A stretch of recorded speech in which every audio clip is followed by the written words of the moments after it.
आप बाद में कमेंट्स में बता सकते हैं। आउट ऑफ 30 क्वेश्चन हम इस तरह के करने वाले हैं, कितने ठीक हुए वो भी आप बताएंगे। नए पुराने सब तरह के क्वेश्चन हम करेंगे, ठीक।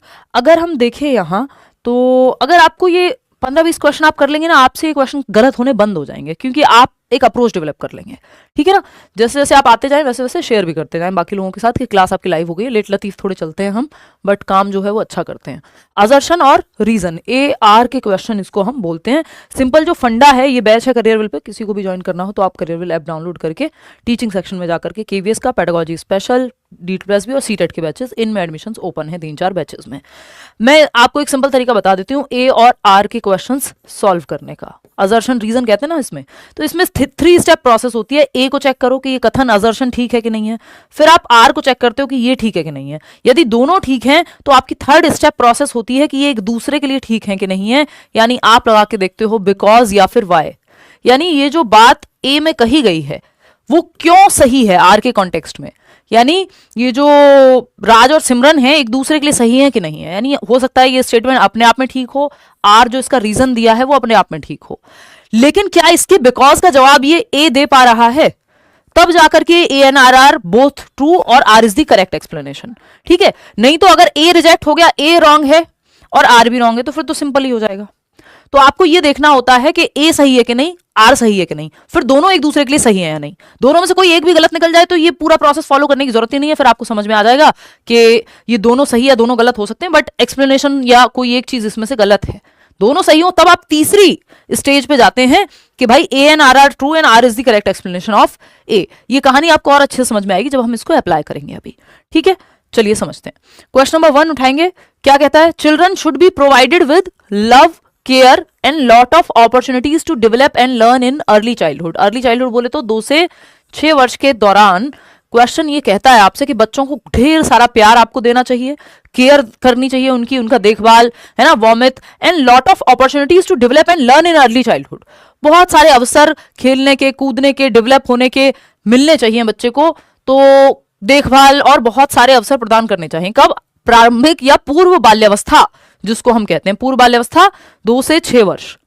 तो यहाँ बच्चा खेले कूदे, उसको प्यार दिया जाए, है ना, उसकी केयर की जाए, उसको प्रेम मिले और बहुत सारी अपॉर्चुनिटीज मिले जिसमें बच्चा खेल कूद करके अपनी समझ विकसित करे, प्ले वे में जाए, ये वही एज है, ठीक है ना। इसी को हम अंजलि क्या कहते हैं, प्री ऑपरेशनल स्टेज भी कहते हैं प्याजी की भाषा में, ठीक है।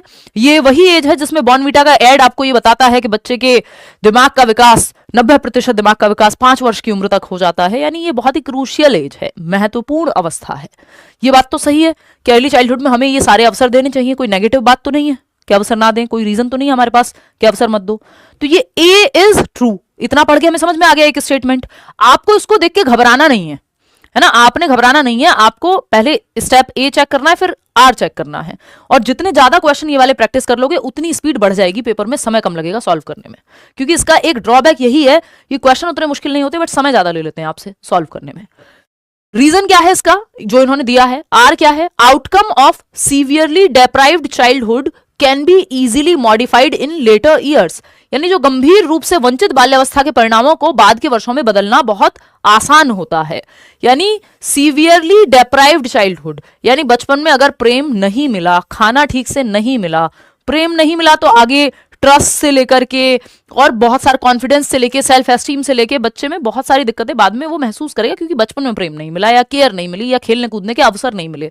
तो जितना बेहतर विकास हो सकता था, चाहे वो मानसिक रूप से हो, शारीरिक रूप से हो, पोषण जिसको हम कुपोषण का शिकार कहते हैं ना, वो आमिर खान वाला ऐड आता था टीवी में कि भारत में इतने बच्चे जो है हर साल कुपोषण के शिकार होते हैं, यानी माल न्यूट्रिशन, न्यूट्रिशन जितना मिलना चाहिए, जिसको हम कहते हैं कि एक हमारी संतुलित आहार की जब हम बात करते हैं कि जिस आहार में सारे ही पोषक तत्व समान मात्रा में हो, बैलेंस डाइट जिसको हम कहते हैं, वो भी नहीं मिला बच्चे को बचपन में, खेलने का भी मौका नहीं मिला, खाने को भी ठीक से नहीं मिला, प्रेम भी ठीक से नहीं मिला, तो इमोशनली भी बैंड बज गई।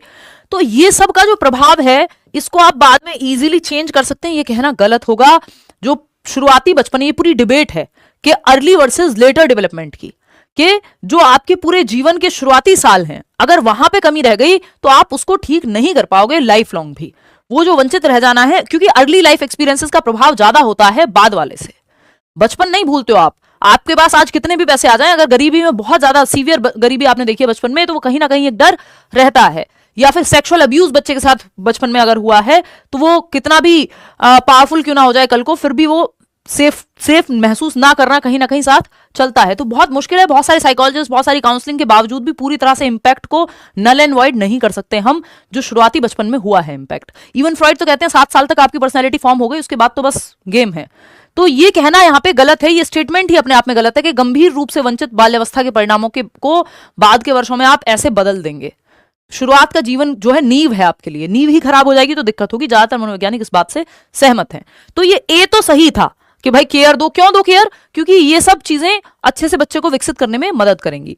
लेकिन ये डेप्राइव्ड चाइल्डहुड को आप रिवर्स कर देंगे तो आपको भी पता है कि डेवलपमेंट में रिवर्स नहीं होता। आप क्या कर सकते हो, करेक्शन कर सकते हो, मॉडिफिकेशन कर सकते हो, अमेंडेबिलिटी कर सकते हो, है ना, संशोधन कर सकते हो, लेकिन डेवलपमेंट में रिवर्स गियर नहीं होता, ऑटो की तरह पीछे धक्का मार के ले जाना पड़ता है। तो आप रिवर्स में जाकर के ठीक नहीं कर पाओगे जो अर्ली चाइल्डहुड, जो मेन विकसित होने की उम्र थी बच्चे की, अगर उस समय पे चीजें नहीं मिल पाई तो ए तो रॉन्ग हो गया, ये आर तो रॉन्ग हो गया, सिंपल है। फिर तो इसमें थर्ड स्टेप चेक करने की जरूरत नहीं है कि आर ए के लिए सही है कि नहीं है, ये तो अपने आप में स्टेटमेंट गलत है, आपकी पेडागोजिकल नॉलेज ये बता देगी। तो A is true but R is false, simple है, A is true but R is false. कितने लोग दे पा रहे हैं, 64% लोग सही जवाब इसका दे रहे हैं कि भाई ए तो सही है बट आर गलत है। अब एक दूसरे के लिए सही है नहीं सही है वो तो स्टेप तब चेक करते हैं हम, पहले हमने ये देख लिया हो कि ए और आर एक दूसरे के लिए सही है कि नहीं है। इन दोनों का अपने आप में सही होना बहुत जरूरी है, तभी आप तीसरे स्टेप पे जाते हैं जो मैं आपको यहां बता रही थी कि अगर ये ए और आर ही ठीक नहीं है, यानी ये ए और आर असर्शन यानी कथन और कारण ये अपने आप में अगर ठीक नहीं है तो आपको चेक ही नहीं करना कि ये आर ए के लिए ठीक है कि नहीं है।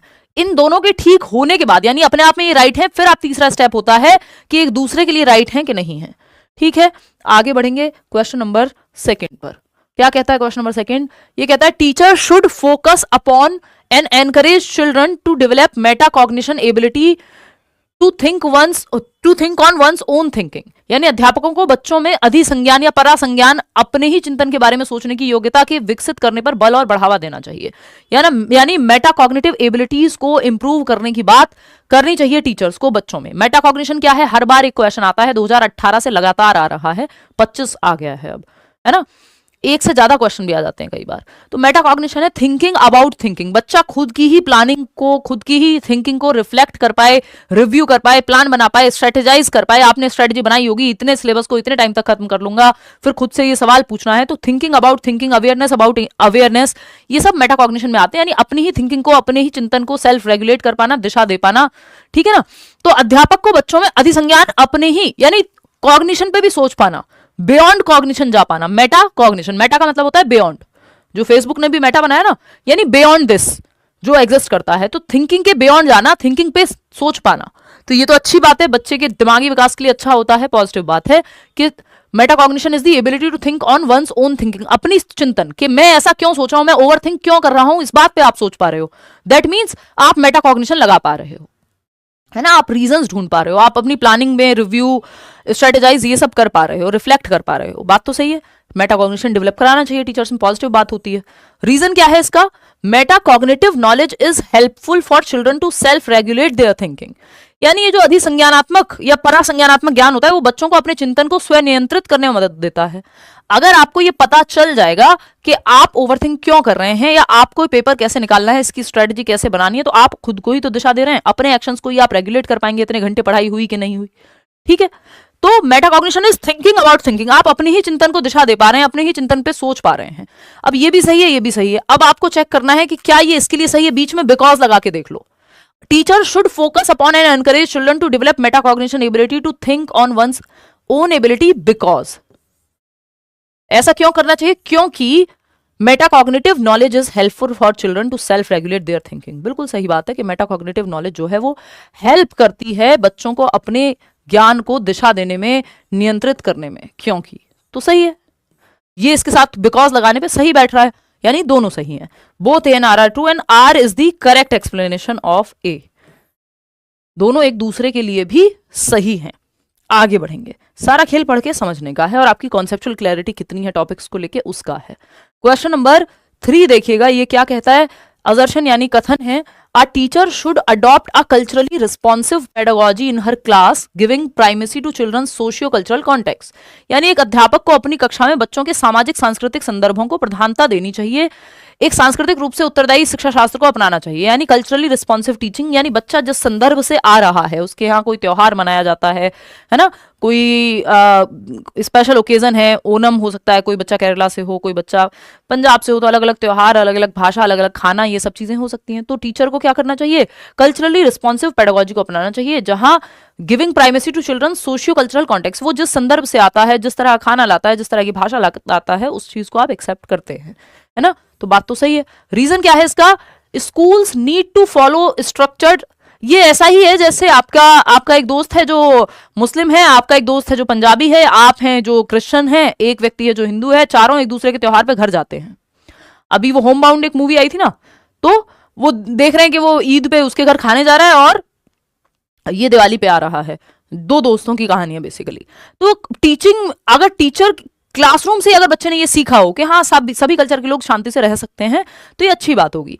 रीजन क्या है, schools need to follow a structured uniform curriculum and individual differences should not be considered in the classroom। ये कह रहे हैं यूनिफॉर्म करिकुलम, यानी स्ट्रक्चर्ड यूनिफॉर्म करिकुलम अपनाना है। यूनिफॉर्म कपड़ों में अच्छी लगती है, मेथड्स में अच्छी नहीं लगती। ये बात मैं बहुत बार कहती हूँ कि यूनिफॉर्म मेथड्स नहीं होने चाहिए, स्टैंडर्डाइज्ड मेथड्स नहीं होने चाहिए। ये हम टैग वर्ड्स कल करेंगे, उसमें भी आएगा।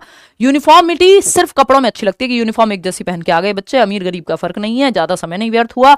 लेकिन मेथड्स में डिफरेंशिएटेड इंस्ट्रक्शन अच्छी लगती है, इंडिविजुअल डिफरेंसेस होने चाहिए। यूनिफॉर्म मेथड्स ठीक नहीं होते, ये अपने आप में गलत है ना, कि इंडिविजुअल डिफरेंसेस का ध्यान मत दो भाई। इंडिविजुअल डिफरेंसेस का ध्यान नहीं दोगे तो रोबोट्स बन जाएंगे। हर बच्चा अलग है, किसी के घर में कोई भाषा बोली जाती होगी, किसी के घर में कोई खाना खाया जाता होगा, किसी घर में कोई और त्योहार मनाया जाता होगा।